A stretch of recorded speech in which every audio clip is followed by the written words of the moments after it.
জি বাংলার কোণে দেখা আলোতে আজ এক রক্তহীন করা মোড়। এতদিন যে ছায়া লাজু আর অনুভবের জীবন অতিষ্ঠ করে তুলেছিল, আজ কি তবে সেই বিষাক্ত শত্রুর মুখোশ খুলে গেল? কে সেই ব্যক্তি যে লাজুকে ভয় দেখিয়ে নিজের স্বার্থ হাসিল করতে চেয়েছিল? আর সব থেকে বড় শকিং খবর, অনুভবের ওপর কি তবে প্রাণঘাতী হামলা হলো আজ? লাজু কি পারবে তার ভালোবাসাকে মৃত্যুর মুখ থেকে ফিরিয়ে আনতে? আজকের এই বিশেষ ধামাকা রিভিউতে আমরা ফাঁস করব সেই ভয়ঙ্কর সত্যিটা। ভিডিওটি একটুও না টেনে শেষ পর্যন্ত দেখুন, কারণ আজকের শেষে রয়েছে এক শিউরে ওঠার চমক। গল্পের শুরুতেই দেখা যায় লাজু ঘরে বসে থরথর করে কাঁপছে। সেই রহস্যময় ব্যক্তির হুমকি তার কানে এখনো বাজছে। সে বুঝতে পারছে না সে কার কাছে সাহায্য চাইবে। এদিকে অনুভব লাজুর কোনো খবর না পেয়ে পাগল হয়ে পথে পথে ঘুরছে। সে জানে লাজু একা নয়, কেউ একজন তাকে ছায়ার মতো অনুসরণ করছে। অনুভবের চোখে এখন শুধু আগুন। সে ঠিক করেছে যেভাবেই হোক লাজুকে এই নরক থেকে বের করে আনবে। ভিডিওর এই অংশে দেখা যায় এক নির্জন বাগান বাড়ি। লাজুকে সেখানে একরকম জবরদস্তি করে ডেকে আনা হয়েছে। সেই ব্যক্তি অন্ধকারের আড়ালে দাঁড়িয়ে অট্টহাসি হাসছে। লাজু চিৎকার করে বলল, কে আপনি? কেন আমাদের পেছনে লেগেছেন? সামনে আসুন। তখনই সেই ব্যক্তিটি ছায়া থেকে বেরিয়ে আলোর নিচে আসে, আর তাকে দেখে লাজুর পায়ের তলার মাটি সরে যায়। সে আর কেউ নয়, বাড়ির অত্যন্ত বিশ্বস্ত এবং কাছের একজন মানুষ। এই শত্রুটি হাসতে হাসতে বলল, চিনতে পেরেছিস লাজু? আমি তোকে ধ্বংস করতে চেয়েছিলাম। তুই ভেবেছিস ওই অনুভবের সাথে ঘর বাঁধবি? বসু বাড়ির সম্পত্তি আর মান সম্মান সব কি ওই রাস্তার ছেলের হাতে তুলে দিবি? এত সহজ নয়। আমি থাকতে তোদের মিলন কোনোদিনই হবে না। তার চোখে মুখে এখন খুনের নেশা। সে স্বীকার করে যে এতদিন সেই লাজুকে ফোনে হুমকি দিয়েছে এবং তাদের প্রতিটি পদক্ষেপ অনুসরণ করেছে।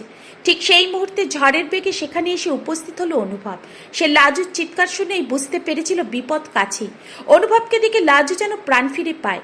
অনুভব গর্জে উঠে বলল, আপনার সাহস তো কম নয়। একটা মেয়ের গায়ে হাত তুলতে লজ্জা করে না? আজ আপনার সব পাপের হিসাব আমি চুকিয়ে দেব।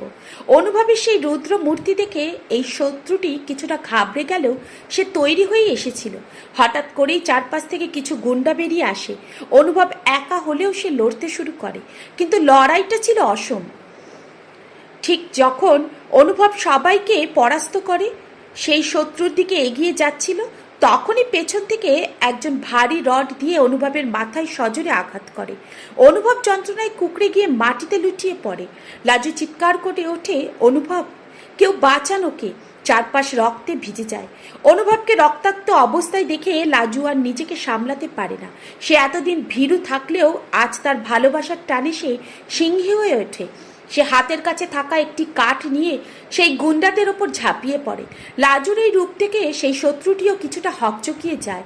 লাজু চিৎকার করে বলতে থাকে, আমার অনুভবের কিছু হলে আমি কাউকে জ্যান্ত রাখবো না।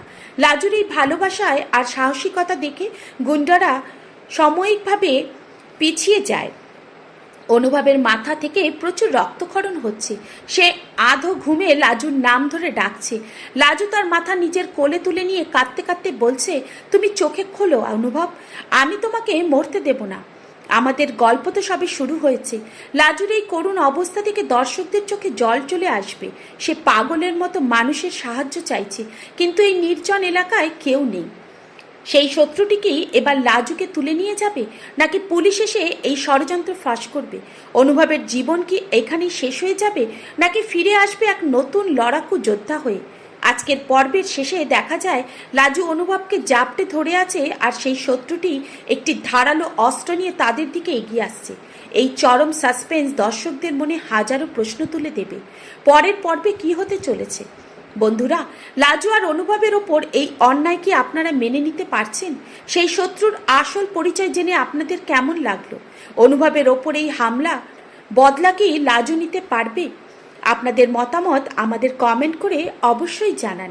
ভিডিওটি ভালো লাগলে লাইক দিন এবং কোণে দেখা আলোর পরবর্তী প্রতিটি মুহূর্তের আপডেট সবার আগে পেতে আমাদের চ্যানেলটি সাবস্ক্রাইব করে রাখুন।